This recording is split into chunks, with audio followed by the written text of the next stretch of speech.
Hey, what's up, fools? I'm Lauren, the senior textile designer and portrait illustrator behind the brand Laurenlesleystudio. I've been a designer for over 10 years and I've designed textiles sold by Anthropologie, Target, and Wayfair online. In this video, I'm going to give you an honest look at how much money textile designers actually make and the 5 factors that influence your salary as a creative. So make sure to watch the whole video because I have a little surprise for you at the end. Like it, leave a comment, and of course, subscribe to my channel. All right, let's get started. Okay, so design salaries are based on 5 main factors. Number 1 is your years of experience. So entry-level designers start out at around $45K. This was updated by payscale.com as of October 1st, 2018. So just keep that in mind.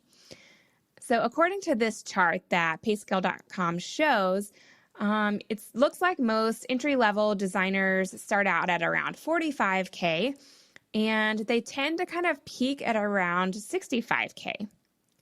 So I kind of disagree with this statistic unless they're talking about what you would earn before you become a senior designer.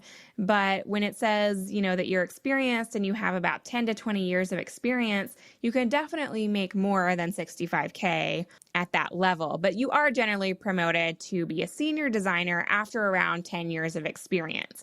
So they may be, not including that. Okay, so factor number 2 is going to be your talent and your portfolio. Now, your talent definitely can influence the amount of money that you make, but I would say it is in conjunction with your years of experience. So anytime that you have that much practice year after year after year, you are going to become more talented. Just whatever you practice at like that, you're going to just naturally get better at.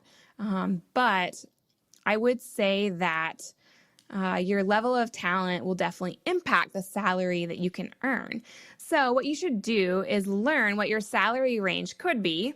So from here to here, based on your years of experience and location and things like that.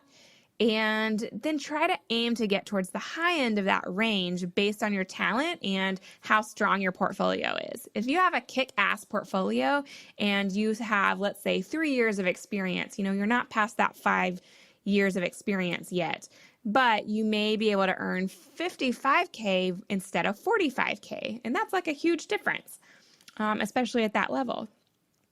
So you want to be realistic, but also optimistic. Evaluate how strong your portfolio is and see how confident you feel in your ability to fulfill the job and impact the company overall. If you feel confident in your ability, then the employer will also feel confident in you and will be more likely to give you a higher salary. So factor number 3 is going to be location, unfortunately. Sometimes that kind of seems like it sucks, but I do want to say that you want to weigh the cost of living in your area versus your salary. So, let's say that you're living in New York, where it says New York has an 8% higher than the national average for your salary. So that sounds really great, right? But the cost of living in New York is pretty extreme. So if you're living in, let's say, Atlanta, and there's a 9% decrease against the national average, but if you're able to find a much cheaper apartment or just overall cost of living is much cheaper, then you still may be coming out ahead, even if you have a lesser salary. So payscale.com gives you a customized salary report based on your location and years of experience, which is pretty cool. So you can just type in your location and your years and get your salary report. The creative group also provides a customized salary report, and it's based on even more. It's based on the national averages, the job title, and your location, and it's adjusted for 2019. They come out with it every year, so even if you're watching this video and it's been a couple of years, they will still have a new report for the upcoming year, so you should still go check out the creative group. And I would recommend looking at both payscale.com and the creative group and just see if both of your customized reports kind of puts you in the same salary ballpark. That's a really good way to get a pretty confident idea on what salary you could make. And Creative Group also gives adjusted salaries against the national average for all major cities in the US. So you can go down and see. I just recently moved to Birmingham. So it says that Birmingham is 5% less than the national average, which kind of sucks, but cost of living is pretty cheap here. So at the end of the day, I might still be coming out ahead versus someone who maybe is living in New York. Okay, so step 4 is going to be the company growth. You have to think about what company is interviewing you. Are they having a positive year? Do they have growth year after year? Are they a strong company? Is it someone who can, kind of afford to pay you at the higher end of your range? And factor number 5 is going to be market rates. Now, just because a company can afford to pay you more doesn't necessarily mean that they should. You definitely want to get to know the market rates in your area because competition with other designers is very real. And you want to kind of weigh, okay, how competitive is it? In my field as a rug designer, honestly, like the competition isn't horrible because not that many people know how to design rugs. And now I have 7 years of experience under my belt. Whereas if I was a graphic designer, maybe there would be higher competition because more people are needed as graphic designers. It seems like the competition would be higher in that field. But it is a factor, and you want to make sure that you know what the competition is and what the market rates are, because you don't want someone else to get the job just because you priced yourself too high. Now, that still doesn't mean that you shouldn't get the salary that you deserve. You shouldn't lowball yourself at all. But, if someone is around your same talent range and the competition is pretty high, maybe you want to stay a little bit, I wouldn't be unrealistic with the salary that you want to earn, in other words. So the median salary for a textile designer, according to the Creative Group, is $52,383 per year. But it can go all the way up to $81,086 per year. So this data gives you a great starting point for where you believe you fall in the range based on experience, talent, location, and market rates. And I would say that those stats sound right to me. It kind of gives you the percentage on what the median is. So, 10% of textile designers are earning this at the lower end, etc.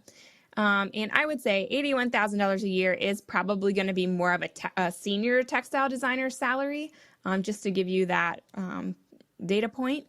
But so that would say that's more like, 10 years experience overall. But yeah, that all sounds right to me based on being from someone inside the industry. The Creative Group also provides a yearly salary guide for creatives, which is awesome. So the 2019 salary guide is available to download, and unfortunately they don't have specific info for textile designers. But I find that I can get a good idea by studying the salary trends of graphic designers and illustrators. So I would say when I know those stats, it feels very comparable to textile designers. So the 2019 salary range for graphic designers is $42K on the low end and $83K on the high end. And for me, like I said, this is very consistent with what textile designers earn. So you can take a look at the salary guide. It has everything from what a creative director earns to an art director, project manager, production artist, etc. And like I said, I mostly pay attention to the graphic designers and illustrators because they seem to be mostly in line with what textile designers earn as well. So for a little transparency, here is a photo of me in my very first big girl job. I was an entry-level graphic designer. I worked here for 4 years, and starting out, I made $35,000 a year. Now, keep in mind, this was in 2008 in South Carolina. So the good news is that the market rates have steadily increased since then. I did feel kind of poor, I have to admit. But the good news is that my own salary also increased with experience too, and I don't feel quite as poor as I did back then. So 10 years later, I'm happy to say I'm making well above the average salary for textile designers. So if you had any questions, please leave a comment down below for me, and I'll be sure to answer those. If you have any ideas for other videos you would like to see, please leave that in the comments below as well. Or if you just like this video, leave me like a heart emoji or something cute. That would really make my day. Also, please subscribe to my channel and click the little bell above, and that way you'll be notified every time I come out with a new video. And don't worry, I don't come out with a new video every day, so it's not gonna like harass you or bug you. It'll probably be like once a week at the very most, more likely like once a month.